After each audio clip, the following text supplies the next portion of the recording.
9월 15일 새벽 만나를 시작하겠습니다. 이 새벽에 주신 하나님의 말씀은 히브리서 9장 1절로 10절에 있는 말씀입니다.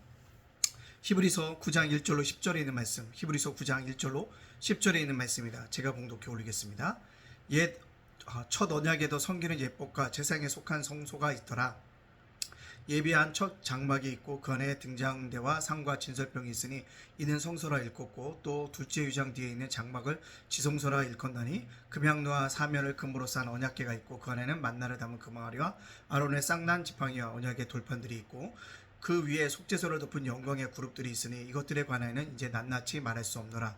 이 모든 것을 이같이 예비하였으니 제사장들이 항상 첫 장막에 들어가 섬기는 예식을 행하고, 오직 둘째 장막은 대제사장이 홀로 1년에 한 번 들어가되 자기와 백성의 허물을 위하여 드린 피 없이는 아니하나니, 성령이 이로써 보이신 것은 첫 장막이 서 있을 동안에는 성소에 들어가는 길이 아직 나타나지 아니한 것이라. 이 장막은 현재까지의 비유니 이에 따라 드리는 예물과 제사는 섬기는 자를 그 양심상 온전하게 할 수 없나니, 이런 것은 먹고 마시는 것과 여러 가지 씻는 것과 함께 육체의 예법일 뿐이며 계획할 때까지 맡겨둔 것이니라. 아멘. 오늘도 새벽 만나러 싸울 수 있도록 하신 하나님께 감사하고요, 하루를 말씀으로 런칭하는 여러분들을 주님의 이름으로 축복합니다. 런칭이라는 것은 시작하다라는 것입니다. 말씀으로 새벽 만나로 하루를 시작하다라는 것입니다. 오늘 금요일입니다. 일주일 동안 사회상 속에 있는 삶 잘 마무리하시고요, 거룩한 주일에 만나기를 소원합니다. 오늘 말씀 속에 보면 옛 언약이 무엇인가 라고 설명하는데, 옛 언약의 그림자로서, 옛 언약의 표시로서 우리에게 뭘 줬다? 장막이라는 것을 주었다는 것입니다. 모세가 받았고 장막을 지었다는 거죠. 그 장막이 세워졌다는 거죠. 그 장막은 또 두 가지로 나눈다는 거죠. 성소와 지성소가 있다는 것입니다. 성소에는 제물을 드리기 위한, 속죄 제물을 드리기 위한 등장대와 상과 진설병이 있고, 언약궤에는 만나와 항아리와 아론의 쌍난 지팡이, 돌판들이 있다라고 우리들에게 뭐하고 있습니까? 말씀해 주고 있습니다. 그러면서 성소는 제사장들이 1년에 매일같이 들어가서 뭐합니까? 제사를 드리고 하는 곳이라 라고 얘기하고 있습니다. 그걸 보면 성소는 늘 제사장들이 아니란 사람들도, 제사장들도 들어가서 드렸던 거다. 그러나 지성소는 1년에 한 번 누가 자기와 백성의 허물을 드리는 피 없이 제사를, 속죄를 드리고 들어가게 되어졌다라는 것을 볼 수가 있습니다. 옛 언약의 상징이라고 할 수 있고 옛 언약의 그냥 모형이라고 할 수 있는 이 장막이 참으로 이스라엘 백성들, 누가 오실 때까지 중요하다? 예수님이 오실 때까지 중요하다는 것입니다.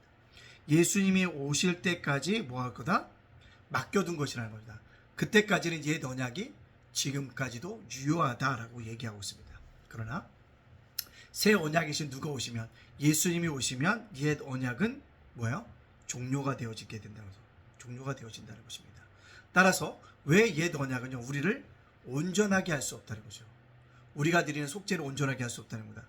우리의 죄를 온전하게 하실 분 누구밖에 없습니까? 새 언약이신 예수 그리스도를 통해서 가면 뭐하다? 온전한 구원이 이루어진다는 사실들을 우리들에게 말씀해 주고 있습니다. 옛 언약이라는 것, 예수 그리스도가 오실 때까지 유효하게 되어졌다는 사실들을 우리에게 분명하게 말씀해 주고 있습니다. 따라서 율법이라고 하는 것은 잠시 우리의 삶을 뭐한 거다? 맡겨둔 것이다 라는 삶을 우리에게 말씀해 주고 있다라는 사실을 볼 수가 있습니다. 저는 오늘 이 말씀을 가지고 적용을 할 때 어떻게 잡을까? 어제 분명히 했어요. 저는 새 언약의 백성이고 자녀들로 살아가는 것이 마땅하다고요. 그렇다면 옛 언약은 필요 없는 것일까요? 옛 언약을 갖다 버려야 되는 것일까요? 그렇지 않습니다. 옛 언약은요, 우리를 구원에 이르거나 우리를 속죄하는 것에는 쓰이지는 못하지만 구원받은 이후에 우리 삶에게 중요하다는 거예요. 우리는 하나님의 은혜로 구원받게 되어집니다. 그렇다면 구원받은 이후에 우리가 어떤 삶을 살아가야 될 것인가를 알려주는 거 있다면 옛 언약입니다. 십계명인 거죠. 옛 언약의 그 장막을 통해서 우리에게 알려주고 있다라는 것입니다. 뭘까요? 어떤 것이 죄인가를 우리에게 깨닫게 해주고 있어요. 우리에게 분명히 새 언약의 백성으로 살지만 옛 언약도 필요하다. 구원받은 이후에 죄가 무엇인지, 막연한 죄가 아니라 구체적인 죄를 우리에게 설명해 주고 있다라는 사실을 보게 되어지면 은혜가 되어진다는 거죠. 두 번째는요, 옛 언약이 우리에게 왜 필요하게 되어집니까? 성결의 삶을 살기 위해서 필요하다는 것입니다. 그리스도인들과 세상 사람들과 삶이 똑같다고 한다면 어떻게 그리스도인이라고 드러낼 수 있겠습니까? 그리스도인들이 성결한 삶을 살면 어떻게 살아갈 것인가 설명해 주고 있는 것이 바로 옛 언약에 있는 그 모든 것이라는 거죠. 그것들을 통해서 우리가 뭐 할 수 있다? 그리스도인은 이렇게 살아가야지라고 정결하고 성결한 삶을 살 수 있다는 것입니다. 우리가 꼭 기억해야 할 것은요, 우리는 율법 폐기론자들이 아닙니다. 구원에는 율법이 아무런 영향을 미치지 못하지만 구원받은 이후에는요, 우리에게 옛 언약이라고 하는 것은요, 미안하지만 새 생활의 원칙으로 우리가 받아들이고 그것을 뭐하는가? 따라갈 필요가 있다고. 그걸 다 지킬 수 없죠. 그렇다고 해서 우리가 구원받는 것도 아니라는 것입니다. 그러나 구원받은 이후에 내가 어떻게 크리스찬으로서 성결의 삶을 살아줄까 보여주는 귀한 모형이라는 것입니다. 우리 꼭 이것을 기억하고 새 언약의 백성이지만 여전히 나에게 구원받은 이후에 옛 언약이 나를 성결의 삶으로 이끌어가기 위해서 꼭 필요한 것이라는 것을 깨달을 수 있는 저와 여러분이 되어지기 원하고요. 세상 아래 필요하다라는 것을 꼭 기억할 수 있는 저와 여러분이 되어지시기를 주님의 이름으로 축복합니다. 기도합니다. 사랑의 하나님 감사합니다. 죄 허물로 주었던 저희들을 구원하여 주시니 감사합니다. 오늘을 살게 하시니 감사합니다. 하루를 말씀으로 열어가게 하시니 감사합니다.